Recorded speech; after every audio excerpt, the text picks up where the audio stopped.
This content is intended for adult listeners only. Listener discretion is advised.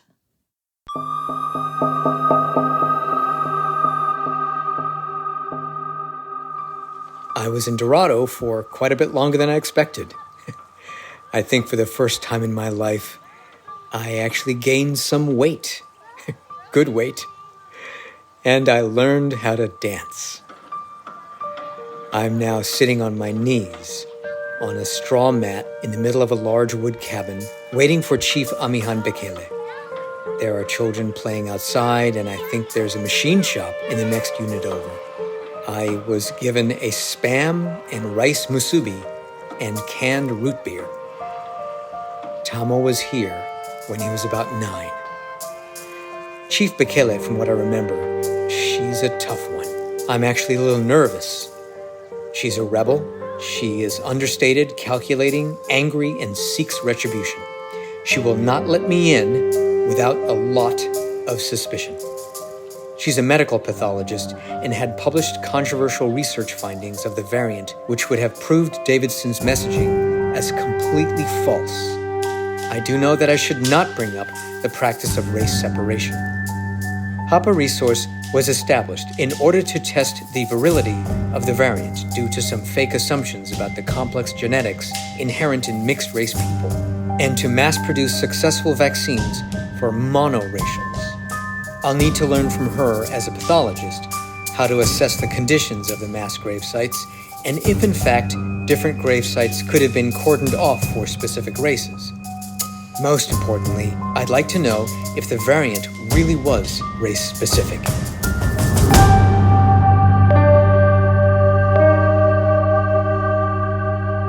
Entertaining Diversity presents Caucus, After the Fall, created by Teja Arboleda.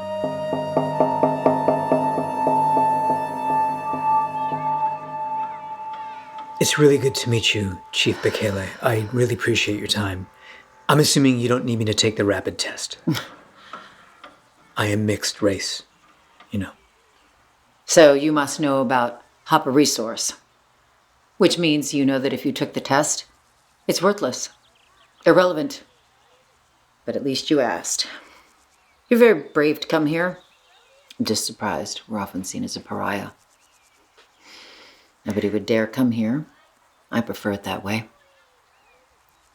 Yes, I understand. And again, thank you for offering to meet with me. I don't know what you could possibly want here. Well, at least I was a producer. This was decades ago, of course. I might have known that. What are you producing? Well, as I said, I was a producer. I am traveling around the country, meeting with the leaders of each district, of each SLO, to listen to some stories, just collect some stories about what happened before and during the war. Collecting stories from every SLO. Yes. From what happened before the wars. That's right. I don't know what you're expecting to find out here. I'm creating a museum, the American Race War Museum and Memorial. A museum, you say? I've never been to one, maybe as a child. And what types of stories do you want? I just came from Dorado. Are you familiar with Dorado? I've heard of it, yes. Mm-hmm. Yeah, it's the Latino Hispanic district. And how are they faring? From what I understand, not well. You know, I learned from my trip to Dorado that across the border into Mexico, there was a lot of migration back and forth and communication back and forth, despite what the Davidson administration was trying to enforce. And it was clear that the variant, even in next door Mexico, had been eliminated for the most part. But they're surviving. Very few left. That's too bad. Well, this is a way for us to remember what happened and to share the stories so that people don't want to remember. Nobody cares about that. Nobody cares about what? The stories from our Eslo. And I don't know that I want you talking to the people in my Eslo. This is dangerous. A memorial, you say, that's for remembering. That's the past. So what are you saying? What's the real reason for the memorial? You, as a leader, would be able to provide some great evidence as to how we even got here in the first place. I believe this is a good case for reconciliation and reunification. Reconciliation and reunification. The museum will eventually grace given. We'll go on tour and we'll take it around the nation once we've rebuilt and we know it's safe. That doesn't seem realistic. The before America was given a chance and then that was thrown in the trash. Rebuilding would mean we'd have to get along, agree on things, treaties. Even so, it will never feel safe. The only way the war could end is if Davidson were to die or get assassinated. UDAP forces ran out of gas and ammunition, and all of our babies came home. All of them.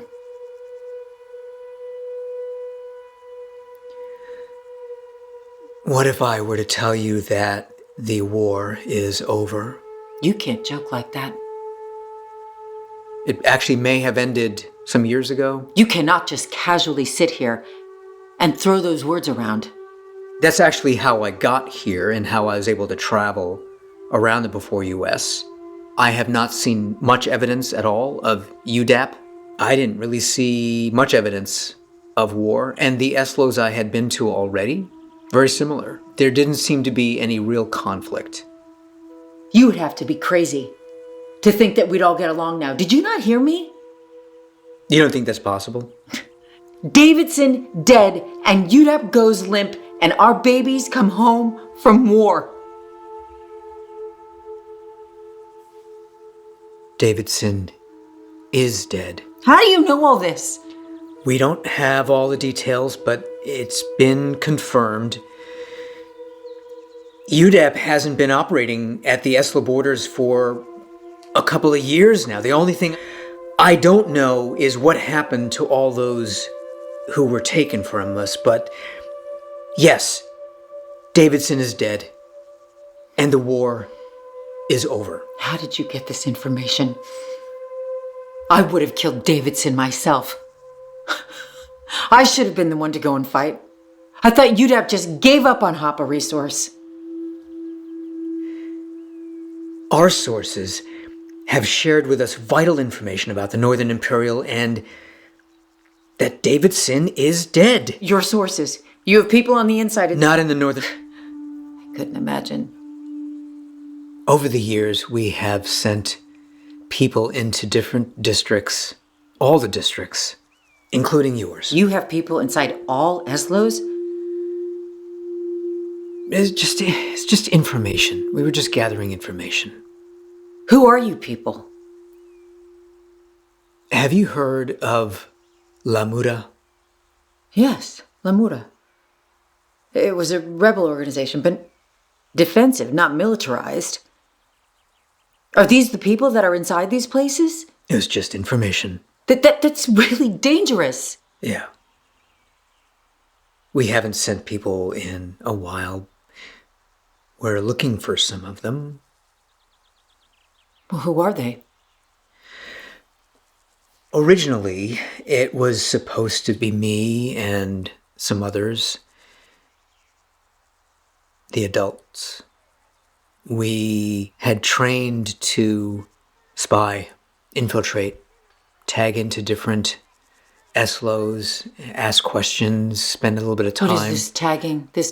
Tagging is where we train to collect information. We record, we steal evidence, we listen in, we learn as much as we can about the inner workings of each Eslo to understand best, first, how to protect ourselves, but also to see really how devastating the war was. To whom? devastating to all of us. But the reality is that as adults, it was too difficult to tag into SLOs because people would know right away that we weren't supposed to be in these SLOs. So who did And you they didn't send? Who did you send? We sent our children in to the SLOs. We taught them to tag into SLOs. Sometimes as young as 6. Oh.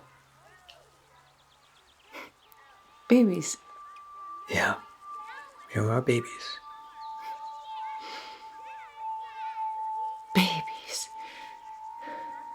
You sent babies into my SLO. You know, I remember there was a child years ago who came out of nowhere, asked all these questions, got other kids in trouble, made them do stuff like find documents or ask innocent sounding questions, including me. How the hell did you get your children into Hapa Resource? Are you saying you sent them to us? That is preposterous. We trained many kids over the years. I cannot listen to a story about kids being put into harm's way. You understand how bad that is, right? Particularly 2 children who I've been looking for years. They are the ones who we believe shared with us the knowledge that Davidson is dead and that most likely the war is over. Do you know the name Tamil? Yes. Well, he was about 6. This was before I joined La Mura. He first tagged into Shinjia, the Asian district. But since then, he had tagged into other SLOs. And when I joined La Mura, I continued training him. And the place that he went to next, from what I understand, was Hapa Resource. I met him. He was angry. I didn't like him. There was something in him I didn't trust. Yeah, just asking questions. Innocent sounding questions, like I said. Asking about documents, about how things were done. I didn't like him. Sounds a lot like Tamil. I wouldn't be surprised if that was him.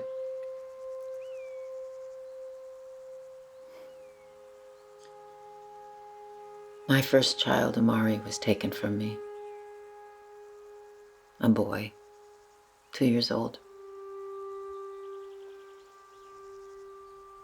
My husband, Jabari, is from Egypt. During the Great Migration, the Great Separation, as we call it, we had packed whatever we could carry. Jabari, Omari, and our 2 one-year-old twins, a boy and a girl, Chike and Abena. We went to the intake facility, waiting in line next to other families, a lot of coughing going on, some people were sick. And the UDAP soldiers would call each family into a curtained area. They would ask us a series of questions, and we were told that we had to give up one of our children. We were told that race mixing was... The white UDAP soldier who yelled at me looked so scared, so young, my age, but he looked like he'd been through hell. And we were told that my husband hit the soldier and he was detained and then sent off to war. Drafted because we made a fuss. I should have said I'm just Asian, but I was too proud. They sent me and my 2 youngest here to Hapa Resource. I have no idea where my son or my husband are. And it destroyed me. Do you understand me? It destroyed me, and I'm so angry. I'm so angry that I vowed revenge, but I couldn't leave my kids. Are you a parent? No. I should never be a parent. How could you have sent those children away to other Eslos? You must feel very ashamed. I did bad things. I am deeply ashamed. I'm trying to fix it. It's why I have to find them, and all of them, and need to bring them home. But this was the only way to end the war. The only way to end the war was to find out what was going on in different Eslos. Do you understand? It was about the information. We had to gather the information. If there wasn't fighting, what was going on? Again, like I said, I would have gone. I was the adult. I couldn't just walk into another Eslo and start asking questions. Who can say no to an innocent child? And depending on their mixed children could fit in easily into different Eslos. And this brother and the sister team, Tamo and Sema, especially them, they were stellar in their performances. Oh, that doesn't make it any better. But if you think it could bring my husband and my babies home, then I can at least understand the motive. Can you bring them home? I don't know, Chief Bekele, but with the information we have, maybe some more research we have to do, it's possible. I really need your help, though. I need your help. Tell me about Hapa Resource. What are you protecting? What are you most afraid of losing? It's called Hapa Resource for a reason. Hapa, mixed, a Hawaiian term. And resource. Isn't it obvious? UDAP is using us as a testing ground for the variant. Dumping us all into one pile, seeing who lives, who dies, placing death on us, blaming us for the casualties. But we're not dead. In fact, we're thriving. You see, I think it's the opposite. No. I know it's the opposite. Our genetic variations and diversity, in fact, make us stronger. We can fight off the variant in ways that pure races can't, but that's not what I actually think. I actually think the variant is not race-specific, and that's why they tried to silence me. Hapa Resource was originally supposed to be an extension of the agricultural assets that California had to provide fruits and vegetables. But California had been, for many years, a rogue liberal threat, already having threatened secession from the U.S. in the early 2030s, like some of the other before states. And the mixed race population was already at a majority of the population. Hapa Resource is a vibrant community. Music and languages and every kind. Just listen.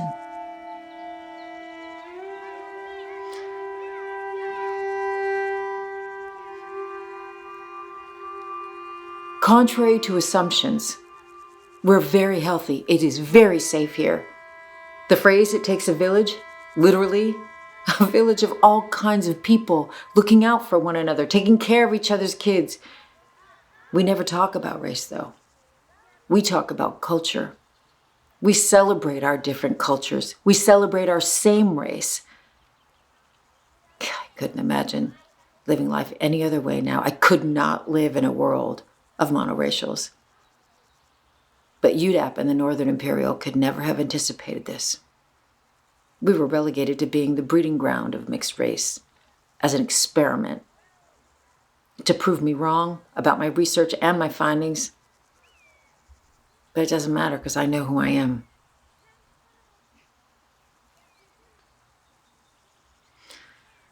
Tell me more about the variant. I guarantee it's barely contagious anymore. And it's not race-specific. We'd be dead otherwise. My guess is that other countries, maybe even the rest of the world, already eliminated it. And you know this because... Because in the before times, I was a pathologist and a medical researcher. You see, my uncle and aunt, and some cousins and a number of friends died from the variant, and I wanted to fix it, so I interned in a lab and then worked as an assistant to a pathologist, focusing on the research of the variant. I published an article on my findings, comparing how Europe and parts of Asia were solving the variant spread and evolution of the virus quite successfully. The truth about what happened and what is happening is only as real as the storyteller.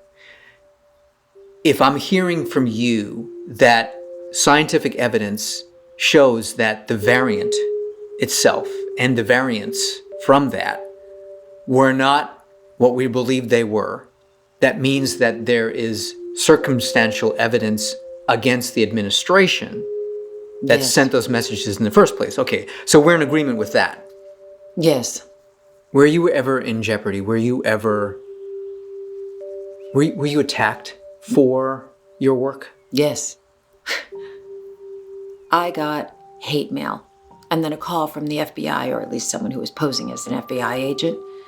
At 23, when Davidson was shutting down all the media and communications, I had been questioned by authorities in person. They brought me in because of a paper.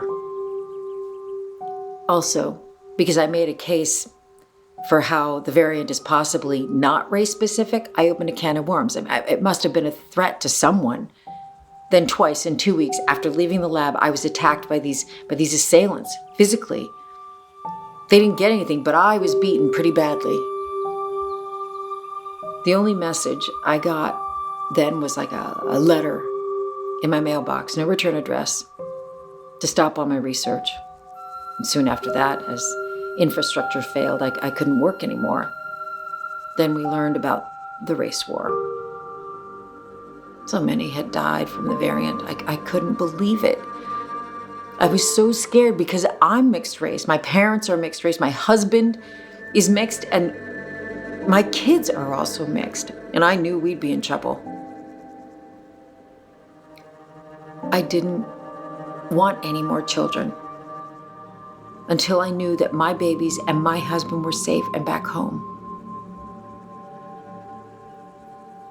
I'm so sorry.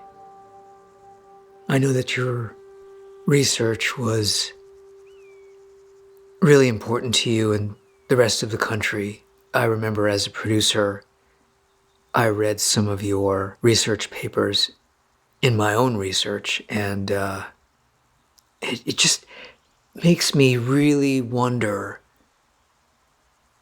the argument behind the variant and who's behind it. What do you know about Davidson? Well, he blamed mixed race people for the terrorist attacks, the damage to most of our infrastructure, the spread of the variant, the war. Do you believe any of that is true? None of it is. Scapegoating us, terrorizing the whole country, dividing us, killing us, and all the people who support him. Oh, the pamphlets. Do you remember those? The orange pamphlets that fell from the sky, from those airplanes, telling us that the race war was on, and it was our concern to do our part. Propaganda.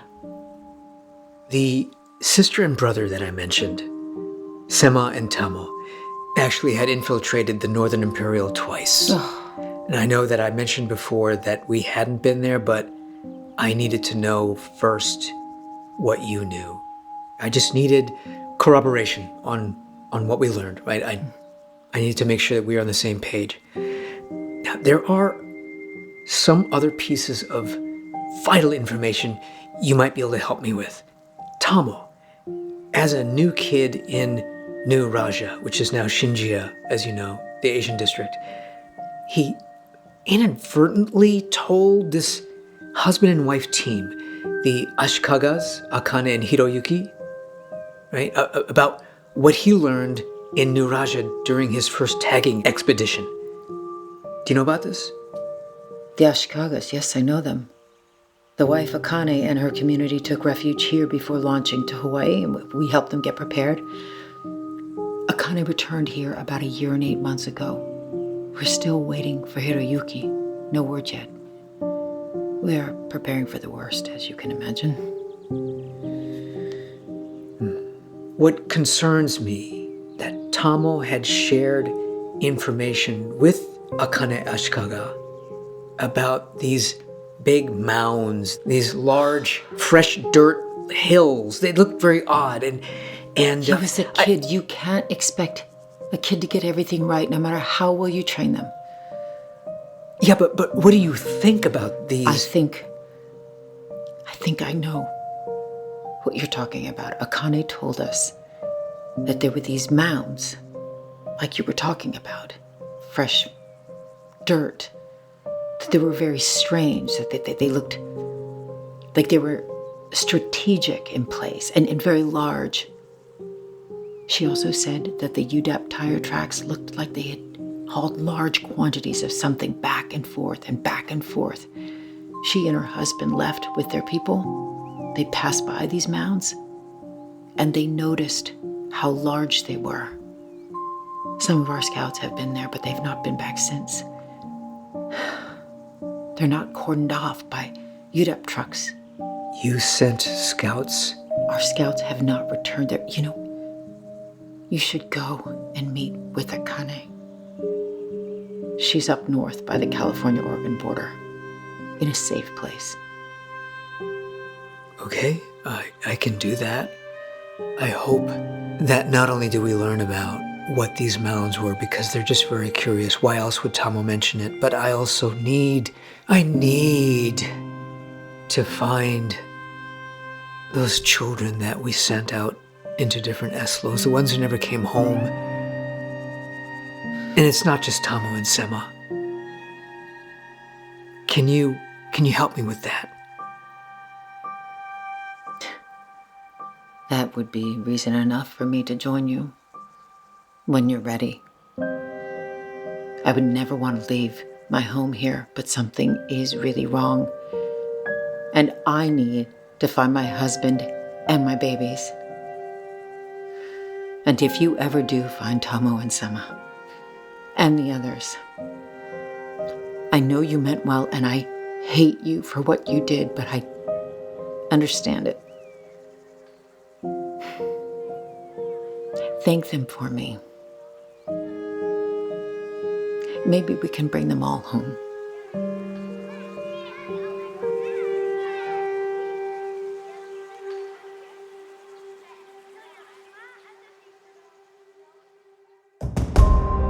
Caucus After the Fall stars Michael To as Chief Lingyun Chen, Ian Lyons as William Duchesne, Jackie Davis as Chief Rose Jacobs, Rena Malashevsky as Chief Winona Redfeather, Naheem Garcia as Chief Ricardo Gutierrez, Celeste Oliva as Chief Amihan Bekele, Michelle Aguillon as Chief Akane Ashikaga, Shahjahan Khan as Lieutenant General Shimer Rashid, and Teja Arboleda as the producer, with additional voiceover by Barbara Wilson Arboleda. Created and written by Teja Arboleda. Script advisor Barbara Wilson Arboleda. Directed and executive produced by Teja Arboleda. Co-produced by Michael To and Barbara Wilson Arboleda. Original music and soundscaping by Arshan Galas. Edited by Teja Arboleda. Casting director Michael To. Development Director, Dan Watanabe. Marketing Coordinator, Katie Arboleda. Special thanks to Desiree Cooper. This podcast was recorded under a SAG-AFTRA micropod agreement. Caucus After the Fall is an entertaining diversity production in partnership with To Arboleda Films. Caucus After the Fall was developed from the original story Caucus by Teja Arboleda. All characters and other entities appearing in this work, Caucus and Caucus After the Fall, are fictitious. Any resemblance to real persons, dead or alive, or other real-life entities, past, present, or future, is purely coincidental. For more information, go to www.entertainingdiversity.com.